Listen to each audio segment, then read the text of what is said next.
This is John Porai. I'm coming to you from Tokyo, Japan. Got an article here from I Love Torisho Mifune, and that's obviously Japanese. And thank you to this person for sending me this article. Big shout out to you. But let's get into it. It says Ilma Gore needs to address Marilyn Manson's claims. I've been following the Marilyn Manson case since actress and former fiancé of Manson, Evan Rachel Wood, issued a statement in 2021 on her Instagram accusing the shock rocker of the R-word, torture, and grooming. Other accusers include Esme Bianco and Ashley Morgan Smithline. But on March 3rd, 2022, Manson dropped a lawsuit via Twitter and Instagram against Wood for intentional infliction of emotional distress, defamation, violation of the Comprehensive Computer Data and Access Fraud Act, and impersonation over the internet of an FBI agent, I must add, which is pretty bad. No rhyme intended. Sadly, a lot of people, mainly online activists, who say we should abandon the presumption of innocence and due process have concluded that the accusations against Manson are 100% true and anyone who questions them are considered to be R-word apologists.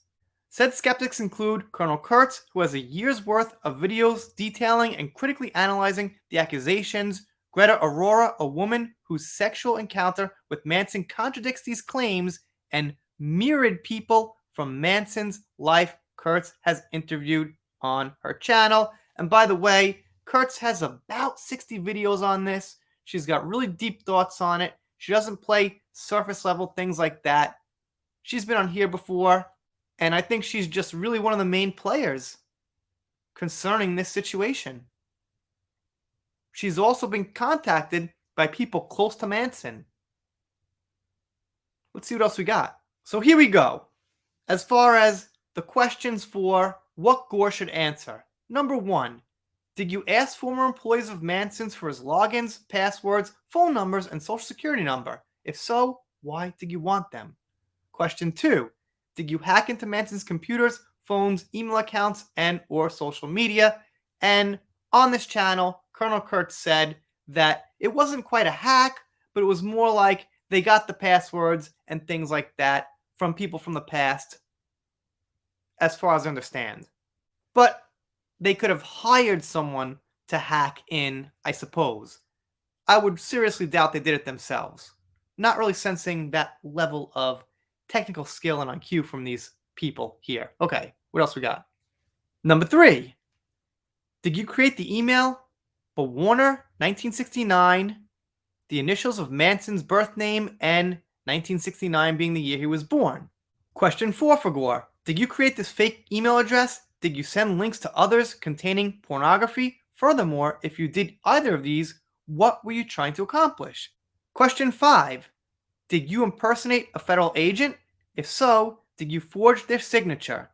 And we'll be hearing about that as this case unravels.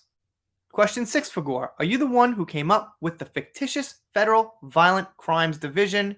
If not, who did? Question 7. Did you co-author a fake letter from said fake organization? Question 8. In the exchange with Alabama, i.e. Wood, did you say it's good? I don't know about the letter stating the arrest before it happens. Question 9 for Gore. Did you co-author this false letter? Did you aid and abet Wood by forging the document? Seems like this person, Ilma Gore, has got a lot of forging going on. And from what I understand, I can't prove at this time, she has a history of doing things like this. And Evan Rachel Wood, when she got reacquainted with Gore, got together with her, all this came out. Coincidentally. There's always a lot of coincidence these days with this type of case. Question 10. Did you swap Manson on or around February 3rd, 2021 by issuing a wellness call? If so, did you do so on the basis of not having heard from Manson?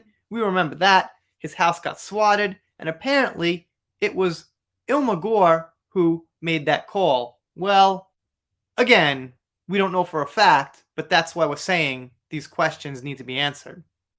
Question 11. True or false? Are the contents of the following email from the LAPD to an associate of Manson true? Which are: today, we were notified by the FBI that they received a call from a friend of Mr. Manson. The friend, Ilma Gore, has not been able to reach him and is concerned for his safety. We went to his residence. but there was no answer. Is there a way for us to contact him to check on his well-being? If not, can you have him reach out to Ilma? But wait, isn't she accusing him of all this stuff and supporting Evan Rachel Wood? But then she's supposed to be concerned about his wellness? Something's not quite making sense. Question 12. Did a judge issue a restraining order against you because your sister felt you were a danger to her and her children's livelihood? That could be an interesting thing to think about. Question 13. Did you open credit card accounts in the name of your sister and deceased mother? What a terrible, terrible thing if she did, using her deceased mother to progress her, let's just say, scheme here. Question 14. You said in a tweet to, quote, bring it the F on you all word, P word, mother effer. Is this tweet in reference to Manson? If so, do you have proof that he is a P word? Can't say the P word, unfortunately, but just imagine or read right there the worst possible thing there is. And obviously, she needs serious proof to say that, or I'd say it's slander.